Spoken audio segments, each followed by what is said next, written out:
네, 오늘은 일반 측량에 대해서 마지막 수업인 채소제곱법에 대해서 수업을 진행하도록 하겠습니다. 우선 채소제곱법에 대해서 얘기를 하기에 앞서서 지난 시간에 배웠던 오차론들에 대해서 조금 간단하게 짚고 채소제곱법에 대해서 들어가면 좋을 것 같아요. 그래서 오차론 지난 시간에 여러 가지 오차의 원인들이 있었다고 했었죠. 그렇죠? 여러 가지 오차의 원인이 있는데 그 중에서 채소제곱법으로 해결할 수 있는 것이 무엇이다? 우연 오차. 그렇죠? 오직 우연 오차, 랜덤 에러. 이 우연 오차만 이제 채소제곱법으로 보정을 할 수 있고 나머지 일반 뭐 정오차니 그런 오차들은 기계 오차니 이런 것들은 채소제곱법으로 제거하기가 어렵다고 했습니다. 이제 채소제곱법에 대해서 이제 뭔지 얘기를 할 건데 이 채소제곱법은 우리 측량 분야에서만 쓰이는 어떤 방법이 아니에요. 일반적인 통계라든지 선형대수,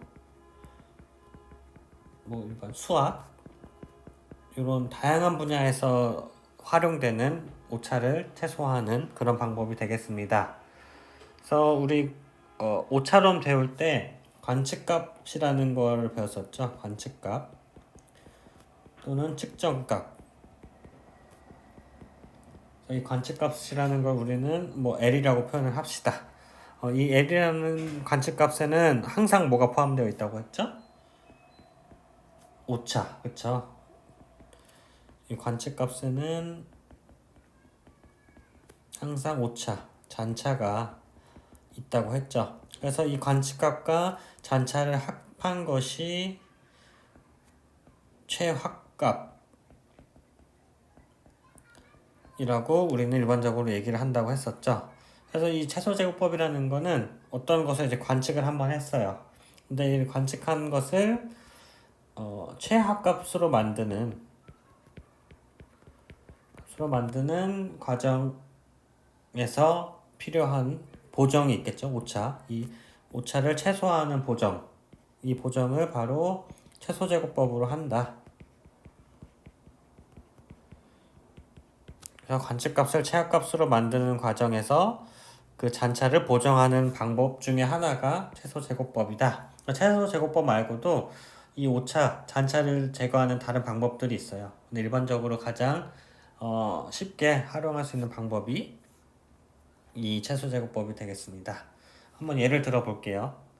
자, x와 y 간의 관계를 그래프로 한번 표현을 해보겠습니다. 예를 들어 x라는 어떤 관측값이 있고 y라는 어떤 그거에 대한 최하값을 표현하는 그래프가 있는데 이 x와 y 관계를 계산을 했을 때 이 그래프상에서 이런 식으로 표현이 된다고 가정을 해볼게요. 이런 식으로 네, 다섯, 여섯, 일곱, 여덟, 아홉, 열. 예를 들어서 10개의 값들을 이렇게 관측을 했어요. 그래서 이 10개의 값들로 표현이 되는 어떤 x와 y 관계식, 1차 관계식이라는 거는 y는 ax 더하기 b처럼 그 1차식, 직선으로 표현하는 어떤 y와 x의 관계가 있다고 했을 때 이 점들, 이 관측값, 10개의 관측값들을 표현하는 가장 잘 표현하는 직선을 여러분들이 한번 그린다고 가정을 해보세요. 여러분들 이 직선 어떻게 그릴 것 같아요? 예를 들어서 제가 몇 개를 그려볼게요. 요런 직선 하나와 요런 직선 하나와 뭐 요런 직선 하나. 자, 1번, 2번, 3번 이렇게 3개의 직선을 그렸어요. 그 중에서 요 10개의 관측값들을 가장 잘 표현하는 직선은 1번, 2번, 3번 중에서 뭘까요? 아, 그쵸. 무슨 유치원생도 아니고 이런 질문을 하냐? 라고 생각할 수도 있겠는데, 어쨌든 정답은 2번이에요. 그죠? 2번. 왜 여러분들 2번이라고 생각을 하셨어요? 음, 뭐 당연히 2번인 거 알겠는데 이거 설명하기는 어렵죠? 이 설명하는 방법 중에 하나가 바로 채소제곱법이라는 개념이 될 수 있을 것 같아요. 그래서 보면은 요 하나하나의 점들, 얘네는 관측값이에요. x와 y라는 어떤 값들, 예를 들면 뭐 키와 몸무게의 관계랄까?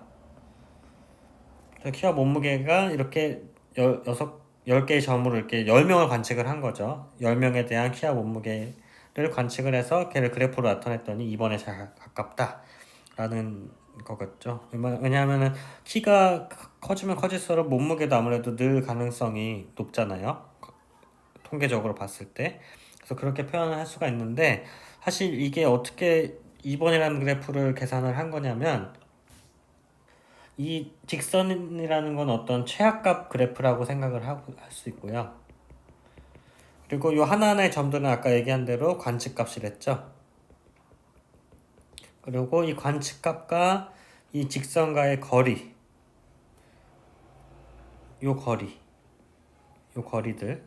요 거리들을 우리는 잔차, 오차라고 할 수 있을 것 같아요. 그래서 이 각각의 값들마다 이렇게 잔차가 있죠. 오차가. 이 오차가 있고, 이 오차를 최소로 할 때의 직선을 우리는 최악값이라고 얘기를 할 수가 있어요. 예를 들면은 지금 우리가 2번이라고 한 이 직선에서의 잔차는 다 이 정도 거리가 되고, 요 1번 그래프를 한번 봐볼게요. 1번 그래프는 어때요? 잔차, 이 노란색의 길이 2번에 비해서 굉장히 길죠? 이거는 이 최악값이라고 볼 수가 없는 게, 왜냐면 이 잔차들이 엄청 길잖아요. 그쵸? 그래서 오차가 굉장히 크게 표현된 1번보다는 2번이 어떤 이 관측값을 표현하는 1차 이 관측값을 표현할 수 있는 가장 유사한, 가장 잘 접근된 직선이라고 얘기를 할 수가 있겠습니다. 비단 직선으로만 정의되는 건 아니고 2차식, 예를 들어서 y는 ax제곱 더하기 bx 더하기 c, 이런 2차식도 마찬가지로 이런 식으로 직선의 곡선이 정의가 될 수 있겠죠. 이것도 마찬가지로 요 잔차가 제일 작아지는, 잔차의 뭐 합이라든지 그런 게 제일 작아지는 그런 직선의 형태가 되겠습니다. 그래서 요 직선이나 2차식일 때는 요 주황색 곡선이 최악값을 얘기해주는 그런 어떤 선이다, 최악값이다 라고 표현을 할 수 있을 것 같아요. 그래서 예를 들어서 지금 우리는 10개 관측을 10번 했잖아요. 그쵸? L1, L2 해서 10번 했는데 일반화시켜서 n번을 관측했을 때라고 가정을 해봅시다. 그러면은 L1 더하기 V1은 뭐 X1 이런 식으로 표현할 수 있겠죠. 요게 이제 최악값이고, 요거는 잔차고, 요거는 첫 번째 관측값. 그래서 이 잔차 V1, V2 해서 n번 관측했으니까 Vn일 때 요 잔차들이 어떤 제일 작을 때, 잔차들의 상식적으로는 요 잔차들의 합이 제일 작을 때가 가장 이상적이라고 생각을 할 수 있겠죠. 그래서 예를 들어서 V1 플러스 V2 플러스 Vn, 요 잔차들의 합이 제일 작을 때를 우리는 이걸 만족하는 어떤 값을 우리 최악값이라고 표현을 할 수가 있을 것 같아요. 근데 문제는 이 잔차의 합이 최소가 될 때 문제가 발생할 수 있어요. 어떤 문제가 있을 수 있죠? 만약에 우리가 2번이라는 식을 했을 때 이 잔차의 합이 최소가 될 때는 어떤 최악값을 표현하기는 어렵다. 왜냐하면 우리가 이 식을 그려놨죠. 이 식을 그렸을 때 어떤 경우엔 잔차가 플러스 방향이에요. 이럴 때는. 그쵸? 근데 문제는 어떨 때는 또 잔차가 마이너스 방향이죠. 즉 방향에 따라서 이게 다 더해도 어떤 건 마이너스고 어떤 건 플러스고, 그래서 자기 마음대로 이게 상쇄가 돼버릴 수가 있는 거죠. 이렇게 플러스 마이너스 그냥 더해주면. 그래서 이런 문제를 해결하기 위해서 이런 잔차의 합이 최소가 되는 게 아니라 잔차의 제곱합이 최소가 될 때를 만족하는 어떤 조건을 우리는 최악값 조건이다 라고 얘기를 할 수가 있을 것 같아요. 그래서 최소 제곱법이라고 해서 제곱이 들어가잖아요. 그래서 이 잔차의 제곱의 합이 최소가 될 때를 만족하는 때의 값을 최악값이라고 해서, 그런 과정으로 보정하는 것을 우리는 최소 제곱법이라고 얘기를 합니다. 그래서 최소 제곱법을 제곱은 다시 한번 말하지만 잔차의 제곱합이 최소가 될 때에 그때의 어떤 관측값, 보정값을 이제 최소 제곱법이라고 하고요. 보통 이렇게 제곱되어 있는 거를 제곱 그래프에서 최소값 혹은 최대값을 여러분 어떻게 구하나요? 한번 그래프를 예로 들어볼까요? 밑에서 예를 들어서 이렇게 또 그래프가 있어요. x와 y에 대한 그래프가 있고 2차식 그래프가 있다고 합시다. 이런 식으로 y는 fx라는 이런 그래프가 있을 때 여러분들 여기서 어떤 최소값 어떻게 구하죠? 최소값이 x가 몇일 때 우린 최소값이라고 얘기할 수 있죠? 여기죠, 그렇죠? x가 요 값일 때 우리는 y가 최소값을 갖는다라고 얘기할 수 있어요. 근데 여러분 이 값은 어떻게 구해요?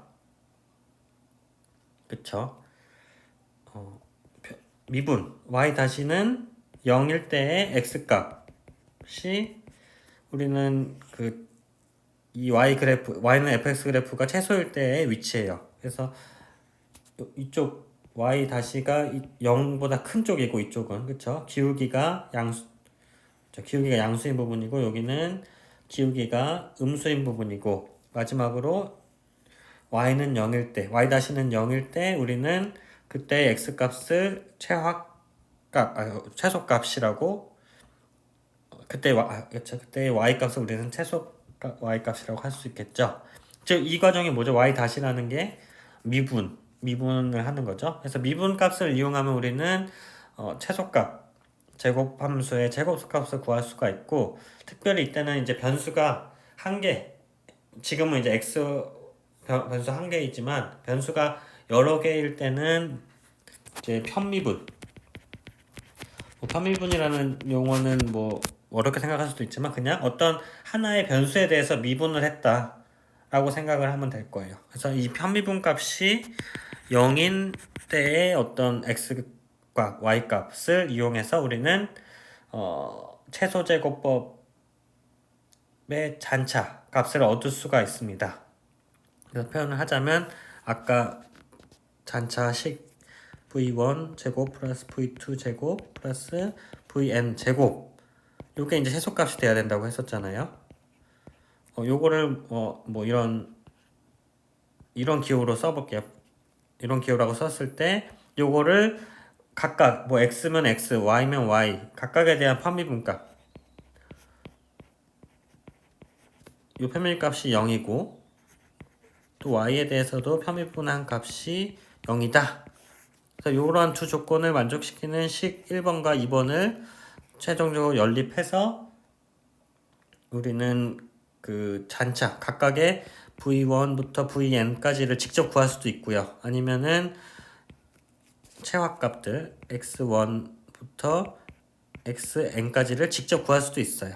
그래서 요것들을 결과적으로 이런 최하값들을 직접 구해내는 방식이 최소제곱법이 되겠고 한 가지만 더 마지막으로 설명을 하자면 본격적으로 실제 예제를 풀어보기 전에 이러한 vn 잔차를 직접 구하거나 이러한 최하값을 구하는 과정은 크게 방법은 두 가지가 있어요. 첫 번째는 관측 방정식을 이용하는 방법.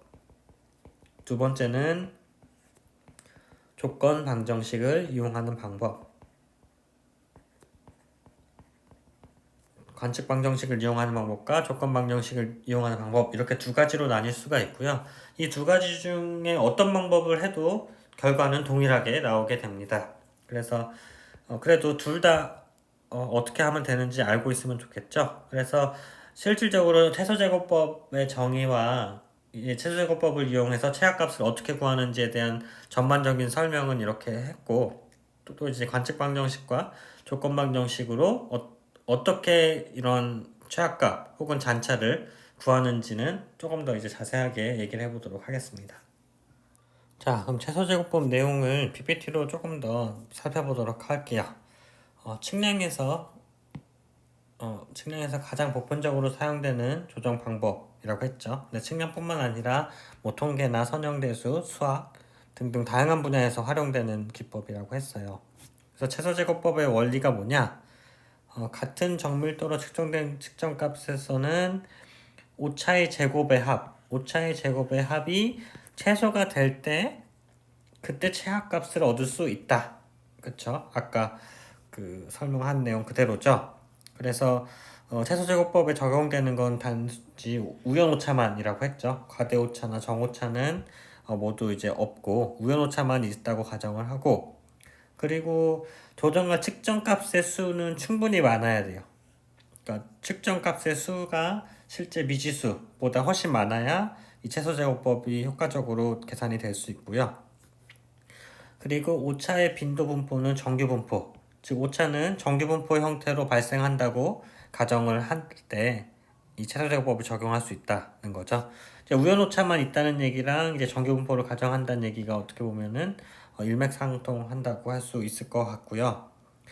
관계식은 아까 얘기한 대로 V1의 제곱, 잔차의 제곱의 합이 최소가 될 때 우린 최하값을 얻을 수 있다고 하고, 근데 여기는 동일 경중률, 즉 모든 관측값이 동일한 정밀도로 측정됐을 때는 이렇게 되고요. 만약에 뭐 여러 가지 서로 다른 정밀도로 측정된 경우가 있다고 했을 때 신뢰도가 높은 애들은 더 높은 가중치가 붙을 거고, 그렇지 않은 애들은 더 낮은 가중치가 똑같이 제곱의 형태로 붙어서 이게 최소일 때 이 그 최소제곱법을 만족을 시킬 수 있다, 이런 얘기가 되겠습니다.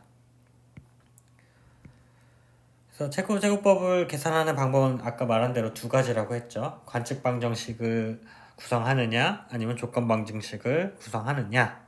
첫 번째 관측 방정식은 이름에서 알 수 있듯이 측정치의 결과값을 직접 나타내는 방법, 즉 관측을 내가 10번을 했어요. 그러면은 그에 대한 식도 10개가 만들어지는 거예요. 즉 관측한 수, 측정한 수,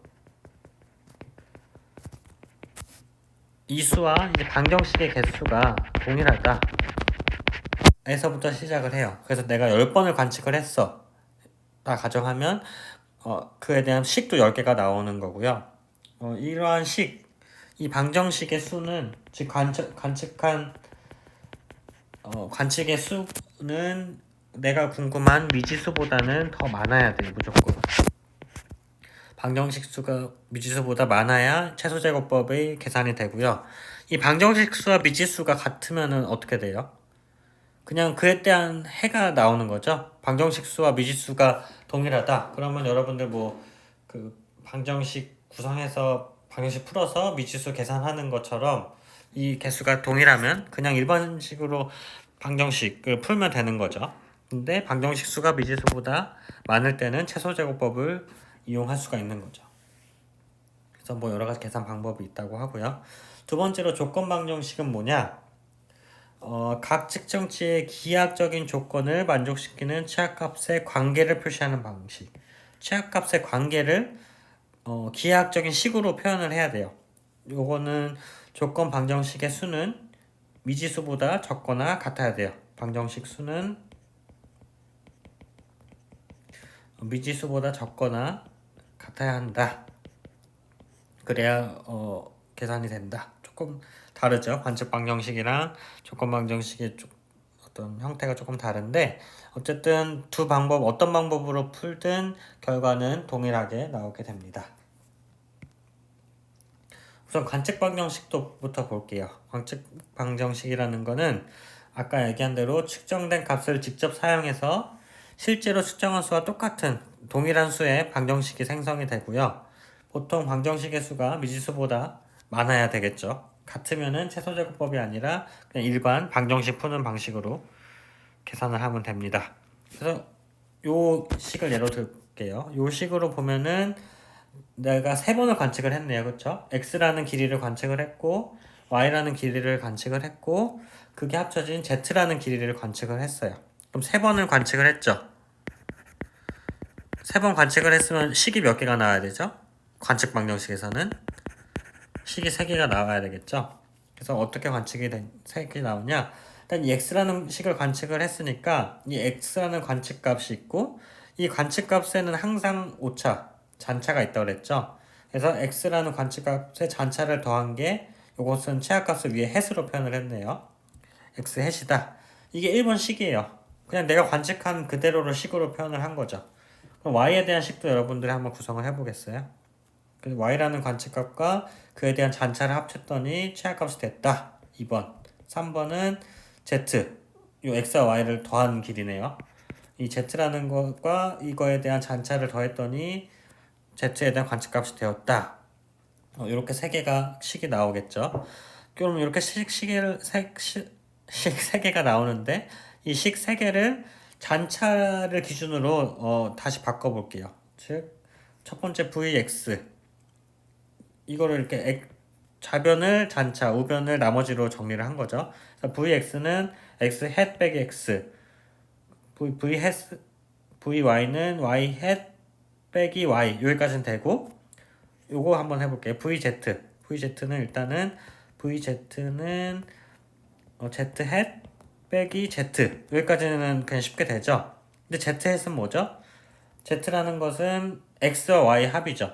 그죠? 그래서 요거를 x와 y 합을 z로 바꿔주고 z를 x와 y 합으로 바꿔주고 거기서 빼기 z. 그러니까 식 3번이 이런 식으로 변형이 돼요. 그러니까 이게 언제 이렇게 기하학적인 관계를 넣어줄 수 있냐 하면은 이 기하학적인 관계는 최하값 델타 x와 델타 y는 델타 z로 표현할 수 있잖아요. 최하값은 참값은 그죠? 이 관측값 x와 y의 합은 z로 표현을 하기가 어려운데 왜냐하면은 이 x와 y 그리고 z에는 다 오차가 포함이 되어 있으니까. 근데 얘네가 최하값의 관계일 때 최하값으로 x 최하값 더하기 y 최하값은 z 햇으로 표현할 수가 있잖아요. 그죠? 최하값은 왜냐하면 참값이라고 우리가 일반적으로 생각을 하는 값이니까. 그래서 x와 y의 합은 z로 표현이 될 수 있어서 요 마지막 식을 이렇게 바꿔주는 거죠. 그러면은 vx, vy, vz 잔차 3개에 대한 식이 나오고 최소제곱법은 언제일 때 최소제곱법이 적용이 된다고 그랬죠? 잔차의 제곱이 합이 최소가 될 때.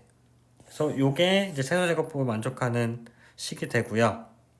여기서 이제 편미분을 해야 되는 거죠. 우리가 갖고 있는 변수는 두 개예요. 그쵸? x에 대한 변수와 y에 대한 변수.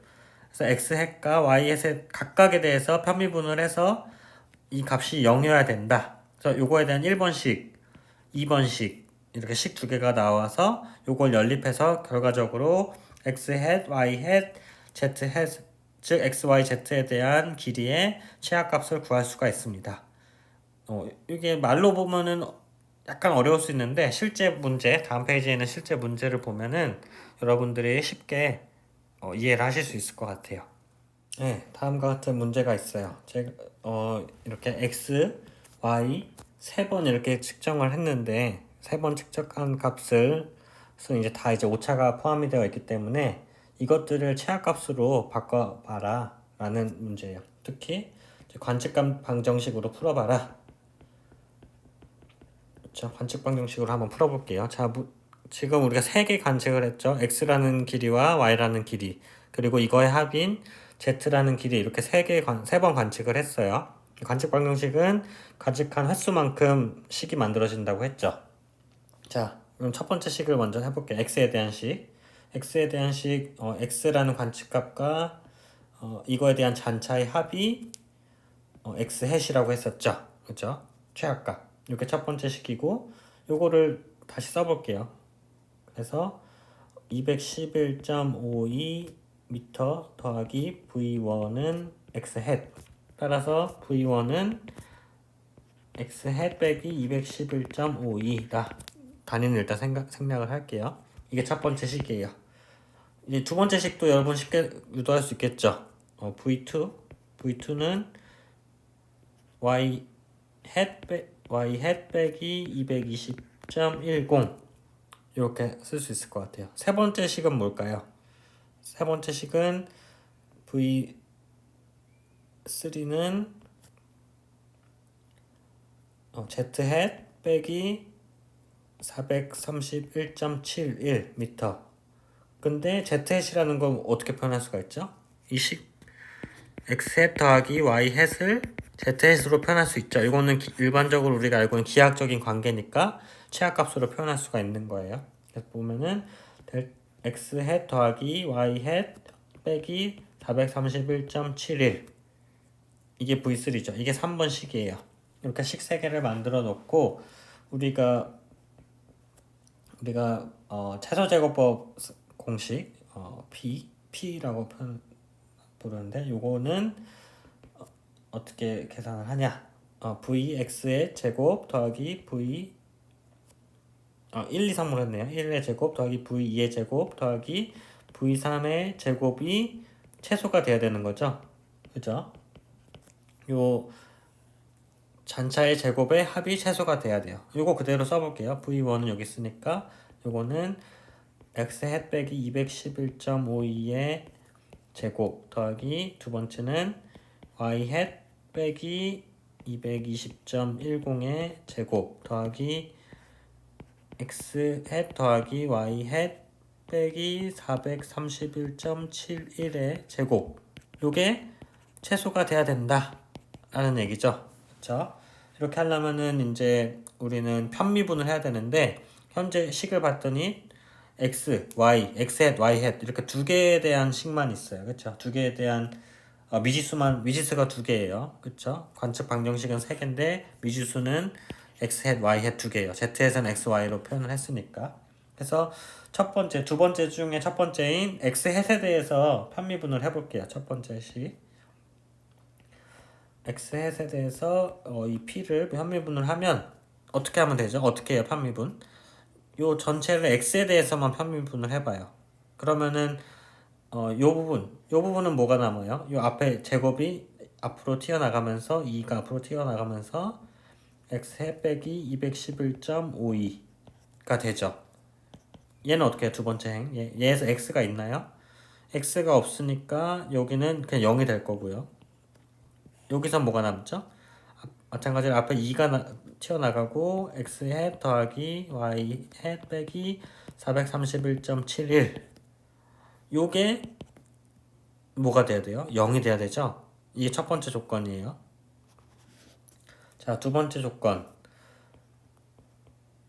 y햇에 대해서 이 p라는 것을 y햇에 대해서 편미분을 하면 자, 이 첫 번째는 y가 없으니까 이게 아예 0으로 돼 버릴 거고 두 번째 항은 앞에 2가 앞으로 튀어나오고 y햇 빼기 220.10 그리고 세 번째 항은 앞에 것과 마찬가지로 2 x햇 더하기 y햇 빼기 431.71은 0 이거 1번식과 2번식 이렇게 두 개가 나와요. 그죠? 이거 그냥 풀어서 정리해서 방정식 풀면 돼요. 해볼까요? 일단은 요 앞에 1번부터 다시 정리해 볼게요. 1번부터 정리하면 앞에 없어지고 2x 햇 더하기 y 햇 빼기 이거 암산 할 수 있을까요, 여러분? 제가 빼기 640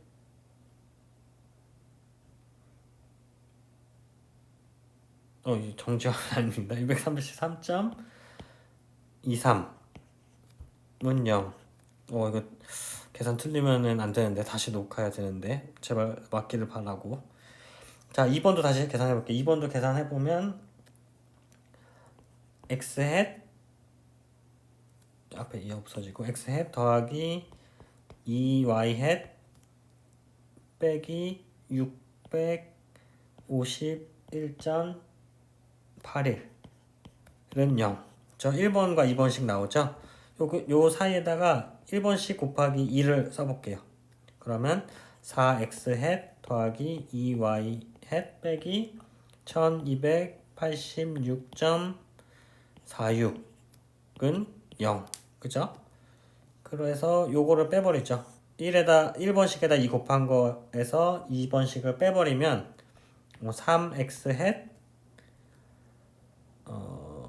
빼기니까 더하기가 될 테니까 마이너스 634.65는 0. 그쵸? 그래서 결과적으로 x 햇은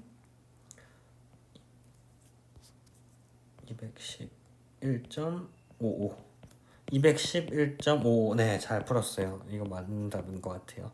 x햇은 211.55고 요 x햇을 구했으니까 y햇은 대입을 하면 답이 220.13m예요.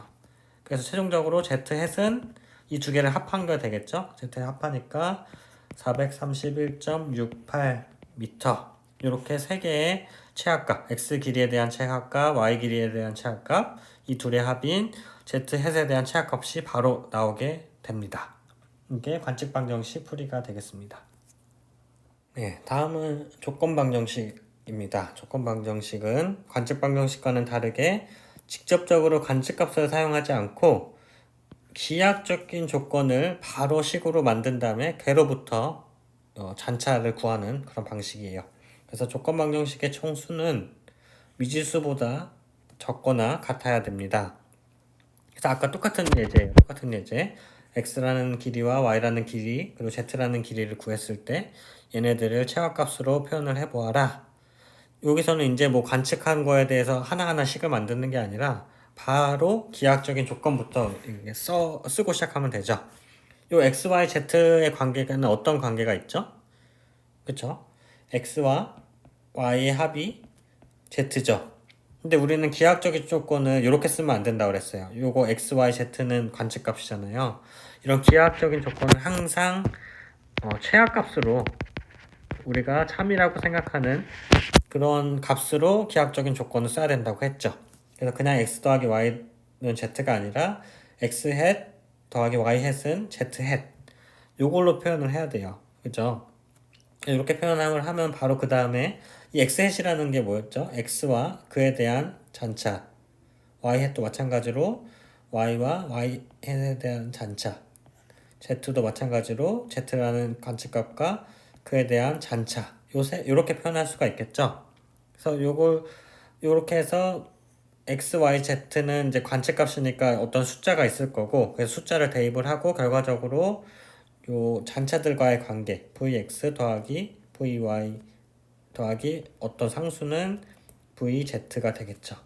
이렇게 만들어 놓은 다음에 그 다음은 똑같아요. 최소 제곱법이라는 건 항상 동일하게 잔차 제곱합이 최소가 돼야 되는 거니까 이렇게 만들어 놓고 요 vz라는 거를 vx와 vy로 표현을 한 값을 집어 넣은 다음에 결과적으로 여기서는 이제 아까는 미지수에 대해서 편미분을 했다면 이번에는 관측값 잔차에 대해서 편미분을 해서 이 각각 값이 0이다 라는 것으로부터 식을 계산을 해낸 다음에 이를 연립해서 vx와 vy, vz를 구하고 거기에 이제 최종적으로 관측값과 vx, 관측값과 vy, 관측값과 vz를 더한 최악값들을 구해내는 방식입니다.